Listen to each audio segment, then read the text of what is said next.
everybody. It's your boy Bones to Go, back here with another episode of Conversations That Cure. I'm RYDER. And I'm Gregory Pops. So, I just recently got back from a trip. I took a trip to Turkey, and this trip was big for me for a few things. I went over there and got some cosmetic work done, and also this was a growing experience that I kind of took it. I made the trip more uncomfortable than what it had to be to serve or attack an insecurity that I had. And the insecurity that I had was like traveling alone, but if you peel it back even more, it's being alone. It wasn't the traveling alone aspect of it, it was just being alone once you break it down to the nitty-gritty of it. And I went to Turkey, and freaking 10-hour flight. And leading up to that, prior to that, I was like, I'm straight, it's good, hotel's already set up. I know exactly what I'm gonna be doing. I'm good, looking up the little YouTube videos on the do's and don'ts out there. And it didn't hit me that I was by myself until maybe 8 hours into the flight out there. And I remember sitting there thinking, I'm gonna be here for a week, and I don't know a single human being in this whole entire country, let alone this continent. And I was like, ugh, it kind of hit me a little bit. And I wanted to do it because I didn't like that feeling of being afraid to be by myself. And a lesson, something that I learned over the past few years, is there's a big difference between being alone and being lonely. And a lot of men, a lot of humans, people, we associate the two as being singular when it's actually two different definitions. Like being lonely is like you have no one there. Being alone could just be, chilling at the crib by myself.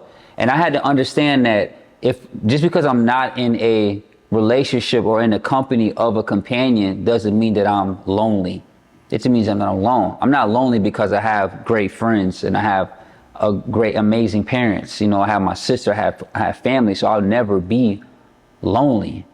But I had to learn how to fall in love with just being with Corey and enjoying time with Corey. So I go out to Turkey, man, and I specifically made plans for one day. The one day that I was off, I was like, I don't care how scared I am, I'm gonna go out and I'm gonna see this beautiful country. I said, because I cannot come here for a week and stay inside this hotel out of fear of something that might happen that could never happen. But one thing that was sure, if I live like that, I'll regret for the rest of my life that I didn't give myself the opportunity to at least see what's out here. Hired a driver, man, and drove through the city of Istanbul and went to the mosque for prayer. I went to the Egypt Bazaar, did a bunch of shopping, and I purposely got lost at the market. And the reason I did that on purpose is because I wanted to control my emotions. I want to learn how to control my emotions in situations where I would have panicked before.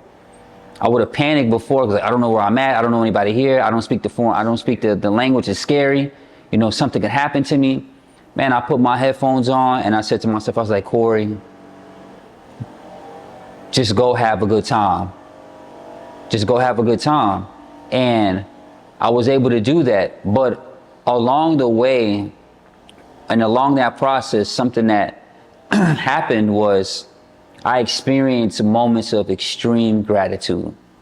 And before I go further on with that, I wanted to kind of ask you guys, is how important is taking those moments in your life to show gratitude? How important are those things to you? And what does it do for you in your own particular life before I share what it did for me on this trip? So I know even for me recently, I had one of those moments even the past week. It's the anniversary of my brother. It was a 2-year anniversary, and it's an emotional day, obviously, for me and my family.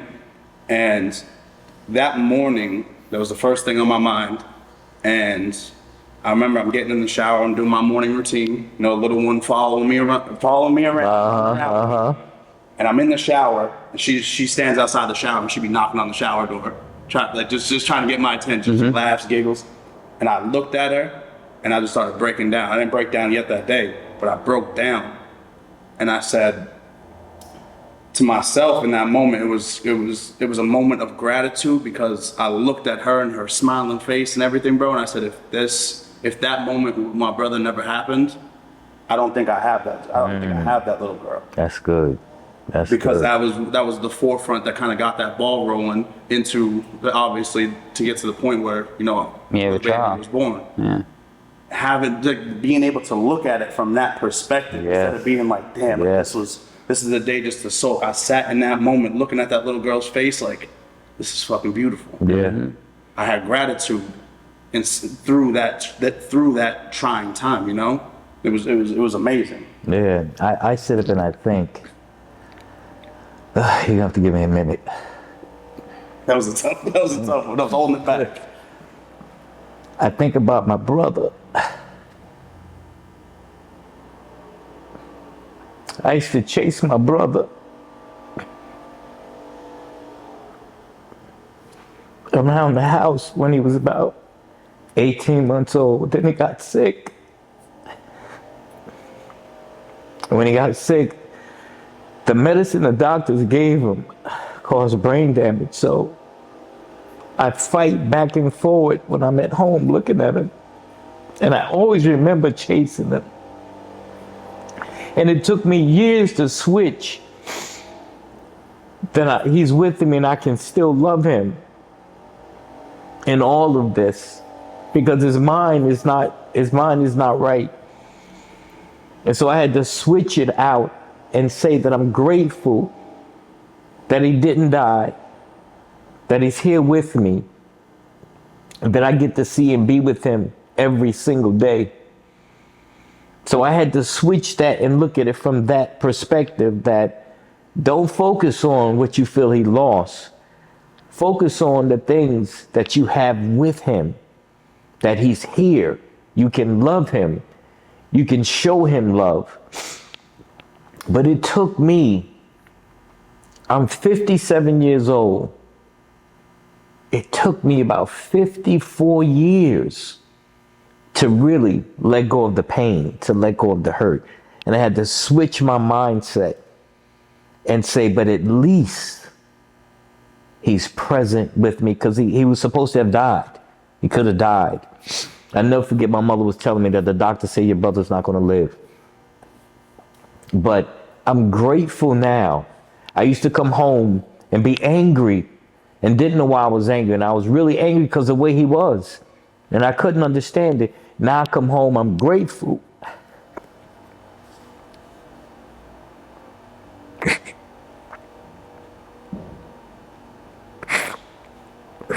And when I walked through the door, he says to me, "What's up, man?" But it took years to get there. So I had to view it like that. I had to view it, and I'm grateful. Sometimes I still fight, but I'm just grateful I get to go home to my brother every day. I get to see him every day.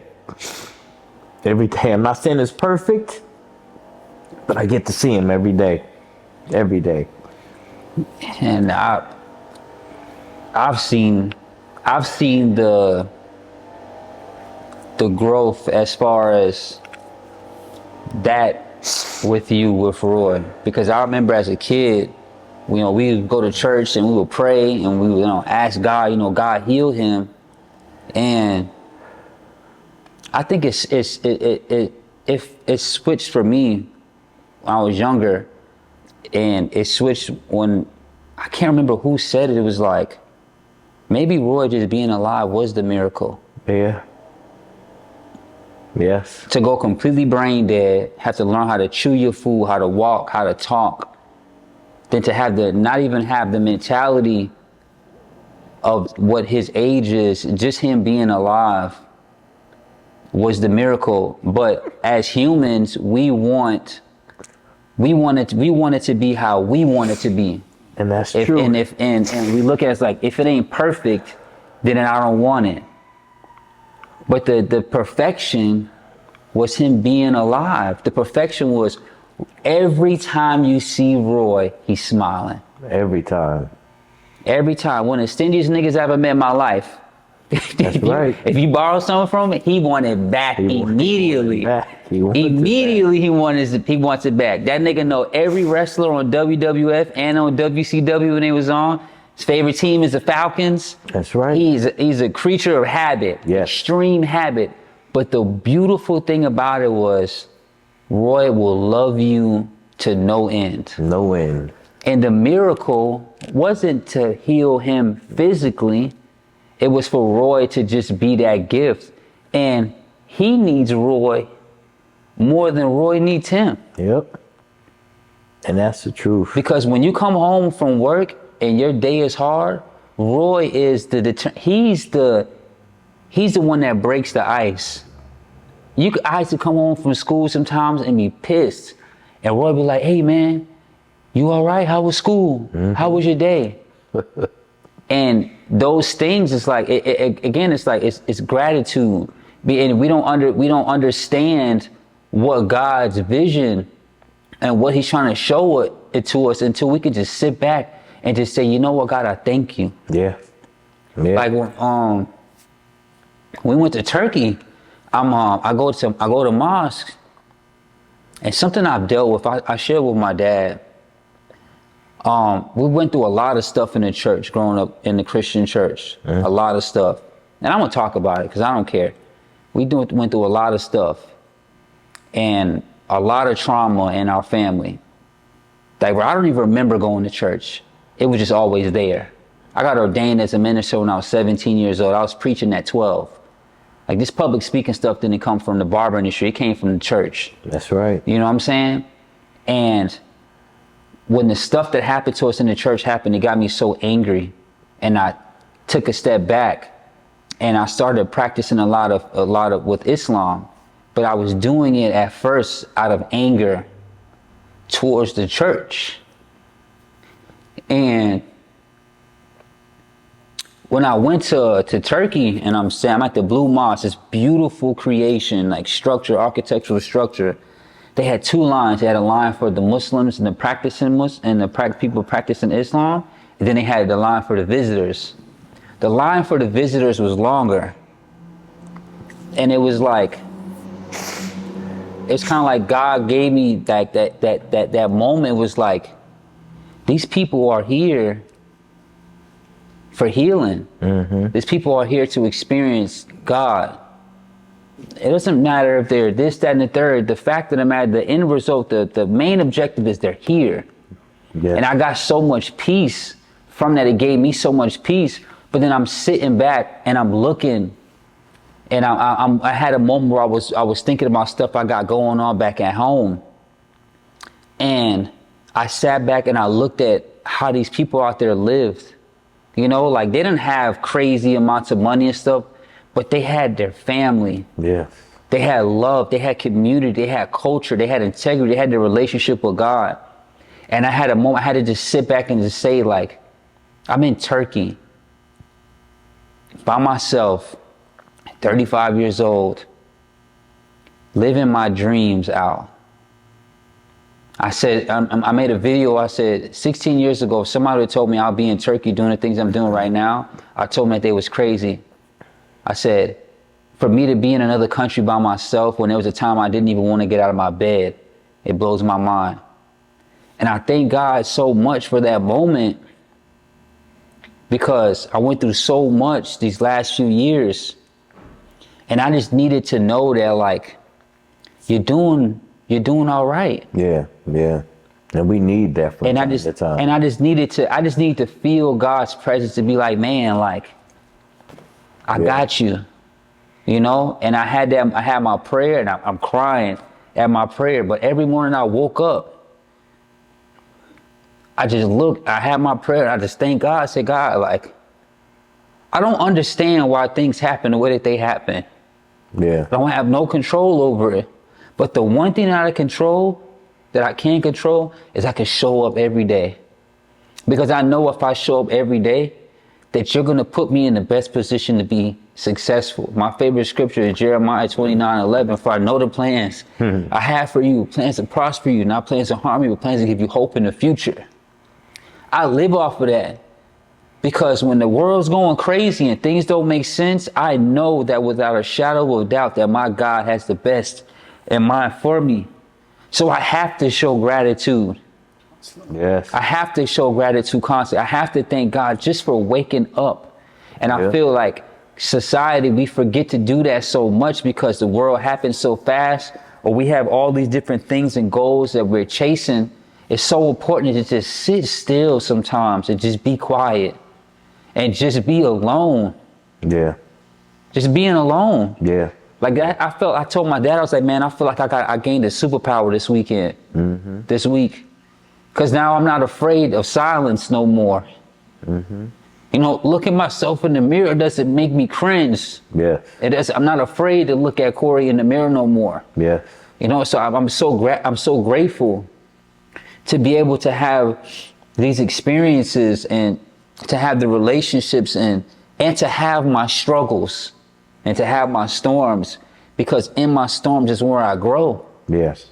That's where I grow. So man, like that trip, I have those moments here and there on those trips where I'll just sit and I'll just say thank you. Yeah. I don't know why I'm here. I don't know. I don't even know if I deserve to be here. But you saw fit for me to be here, so I have to say thank you. Yeah. Yeah. I have to say thank you. And I feel like as men, not even as men, this is like this human beings, practicing gratitude, it keeps you grounded so much. Yeah, and you know, it's one of the things I was telling one of my clients this. I said, if God woke you up, the rest is left up to you. Yeah. If he woke you up, you have to design the life. You have a chance. You have a chance, but you have to design the life that you want.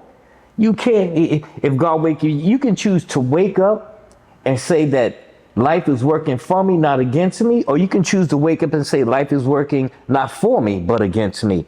Either way, it's going to take the same amount of energy. And they're both right. And they're both right. Because it's your decision that you have to make. So if he wakes us up, if you woke up, you're not woke up to become your struggle. You woke up to grow through your struggle and become the vision that you see yourself. You have to reimagine yourself.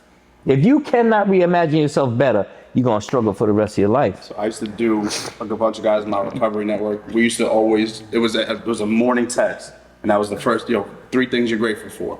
Every day these dudes used to do it. And you could tell the dudes who were in touch and like really trying to better themselves because they would put those. And one of my things every day was, I'm grateful to be alive. Yes. Because somebody like myself should be dead. That's right. And that's the point blank period. That's right. So every day that I wake up and I still have a sane, sober, sound mind, I have to be grateful because most people like me do not make it. That's right. That's right.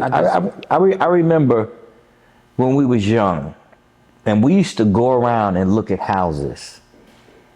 That time when I went around looking at houses, had no high school diploma. I was working for HUD. I can't remember the amount of money I was making, but I wasn't making a lot of money. But I had big dreams. I would go into the richest neighborhoods and we would just cruise Saturday morning and just look at houses. And I would say to the family, I would say to the family, we're going to get a house. We're going to get a 5-bedroom house. I didn't know how. I didn't know when it was going to happen, but I kept doing it. I would consistently do it. And I didn't do it when things were good. I did it when things were horrible. And what made things horrible? Me. It was areas I had to grow in. I knew I had to grow, but I would not let go of my dream. I would not kill my imagination because I knew my imagination was going to be the source of what I wanted in life. So I would wake up every morning. If I'm woke, it's going to happen. If I'm woke, this thing is going to come to pass. And we would drive around neighborhoods and have the kids in the car. And we would just cruise looking at houses and just talk. Oh, look at that one. We're going to have one like that. No, I like this one. No, that one right there is better. And we kept doing it until we ran into a 5-bedroom house. When we got this house, not a dime came out of my pocket. I didn't pay for the house. Now, mind you, situations happened in my life that when I was driving around, had no clue that these things were going to take place like they knew that they did. But I knew it was going to happen. But we kept doing it. And every day I woke up, I was grateful. And I refused to become my storm that I was going through. I refused to drown, take on water onto my ship and drown. Yeah. I refused to do that. And he did that. I remember. And that taught me the importance of like visualization. You know, like I didn't understand, like, why this nigga driving us around looking at these houses? Like, we live in an apartment right now, you know? Do we live in this apartment? Mom work at the leasing consultant, you the maintenance guy? What you talking about? But everything that he said happened. And I learned a very valuable lesson from that point is like, I say to my dad all the time, and then we're gonna cut it, is that I don't understand how to quit. My mind has never worked like that. It's never worked like that. Now I'll sit there and I'll be human. I'll cry for a couple hours, but I immediately get into game planning. What do I have to do to fix this situation? Because I've always believed, no matter what, my entire life, that every single problem that you're presented with is an opportunity, one, to grow. And there's always going to be an equal or greater solution to it. You just have to make the decision to do the work. Yes. And I've always said to myself, I will be willing to do the work. If it's from me quitting and dying and me having to work and be uncomfortable, I will always pick and always bet on myself no matter what. And it came from drives like that and lessons like that. But shout out to our sponsors. Again, we have our main sponsor for the pod, Passive Consultant, with my guy. This is a trusted company, a great friend of mine. If you ever have a slip or fall accident, call 911. But as soon as you finish calling 911, like I mean immediately, pick up that phone and call Paul. If you've been in a car accident or slip or fall, 911, then please call Paul. He will put you in the hands of the trusted attorneys and the medical professions that you will need to get yourself back right together. Let Paul navigate all of the hard work, all of those calls that you don't want to do. Don't worry, him and his team of professionals, they will handle that for you. Remember, after your car accidents, slip or fall, call 911 and then call my guy Paul. And if you need to get in contact with them, you can go to PassiveLife.com. That is PASSV life.com. Accidents, slip or fall, call Paul. And on that note, please make sure you like, comment, subscribe, share this with everybody, turn those post notifications on. Please, and also if you have any questions or topics that you want to discuss with us, leave them in the comment section below. We'll be happy to take them into consideration for future episodes. I'm your boy, Bones to Goat. I'm RYDER. I'm Greg. And we'll holler at y'all later. Peace and love, baby. Peace and love.